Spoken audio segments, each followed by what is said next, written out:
Good afternoon. Today we are talking about making prediction. Making prediction and strategy in the readers use information from the text and they are reading, their personal experience to anticipate what are about this read. So when you making prediction, you are like a detective. When you making prediction, you ask yourself question. This what new information what I think? How does this information affect my prediction? How should I change my prediction to make it more accurate? So these are the questions ask yourself when you're making a prediction. So when the readers use the text in another text of the form, what do you use? Is what I know plus story clues. So this converted a prediction. Good afternoon. Today I'm going to explain how to make a prediction. There are two ways to make prediction. I explained the first one and is the easy one. When you make prediction, have the text about everything, every topic, but this text doesn't have a topic. You put the topic related with the topic, and the topics I have is the beautiful place, and then you make the main ideas or your prediction about the text. If the first one is, I believe that he was just dreaming, and the second one, I think that a play is unreal. The third one, he wants to go to that beautiful place, and I think he was bored and dreaming of the place, and I believe that he wants a lot of energy. And this is the one way of you make prediction. My partner continues with the other way. Good afternoon. Like my partner says, this is another way to make prediction. For example, short history. When the old woman was baking the gingerbread, she noticed that one of the gingerbreads who was moving and was taken out by the little man tried to escape and followed him around the kitchen until he got it and ate it. What happened after that? Maybe the old woman ate the gingerbread, or in another words, the cookie. And when you imagine this situation, you can predict in a picture. The old woman is produced the little gingerbread. So when she perceives the little cookie, maybe she ate it, maybe she killed it, and that is another way to make that prediction. So when you make this way of prediction, you use your imagination and your thinking knowledge. Okay, continue with the topics. The topic that we are going to learn now is meaning from context.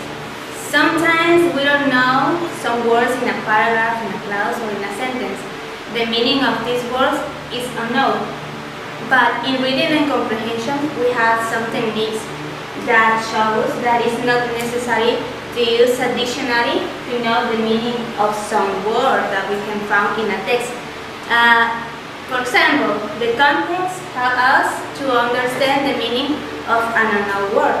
Basically, we are saying that it's not necessary to use a dictionary to know the meaning of a new word.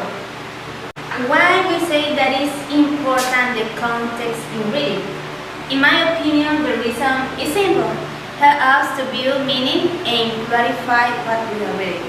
So here I have 4 techniques for meaning from context: rewarding the word, synonym, antonym, and teach us about the word. Meaning the topic meaning from context. So, the field is rewarding. The rewarding is when the author use say the word in other way. It say the sentence, but you understand the sentence, and you to use the other word for you understand. So the other is synonym. A written song we use synonym. Context is when the reader use a synonym for explain a word that you understand in the field. For example, the sun is so green and everything is illuminated. So when you continue with the sentence and you understand completely the sentence and when how the sun is illuminated. So when you that two words is the sentence and you understand the sentence and you complete understand the context of the sentence. Good afternoon. I'm going to talk about explain antonyms. Context clue is when the use antonym. Context clue is when they use word with opposite meaning. For example, is I love cooking, but the test grocery shopping.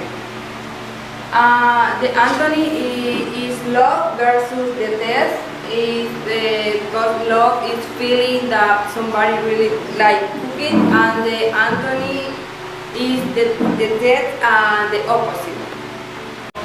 Another common rule that we can find is detail. Detail is using when a writer gave us examples or an explanation about a word that we find in a context but we don't know the meaning. We have detail and it is like an extra information that we can find to understand the meaning of a word. We have an example. Brian was expecting when he left the school building. He ran to the house, jumped in his car, and sped off. The writing gave us an extra information to understand what is new experience. The extra information is like the detail that we have in this context, and we can know that the meaning of experience is past applied to the detail that the writer gave us. Hello, I'm going to talk about the gist. Well, what is a gist? It's a reading strategy in which we find or get the main ideas from a text. There are some ways how to get a gist. I'm going to explain one of the ways how to get a gist. In these ways, we use the W question, and the steps are: first, we read the whole paragraph. After reading it, we find who, what, when, where, why, and how. And finally, we take the main ideas and summarize the paragraph. I'm going to do an example. First, we have to find who. In this case, the weather. What happened? There were a torrential rain. When happened? On Thursday. Where happened? In Wisconsin. Why? Because the weather had been fierce, and how there were many tornadoes. And finally, we have the summary of the whole paragraph. Hello, I'm going to explain another way to get a gist, meaning the keywords. The keywords are idea the topic what you define the context is about. For example, we have a context letter. In this case, you choose the words more important or the essence in this paragraph. Later, in this structure, you're going to locate each word of the context, and then finally, you do a summary incomplete for the other context, and like this is on this step. I continue with the other topics and how to get the gist. And the first step is read the first and the second sentence. My favorite animals are penguins for two reasons. First of all, I like penguins because they're so cute and retell the sentence in 10 or fewer words. My favorite animal are penguins. I like penguins so cute. And continuing with the step, the summarize the entire paragraph is my favorite animal are penguins. I like penguins so cute. I love to watch penguins to take of their babies. Little penguins are the best.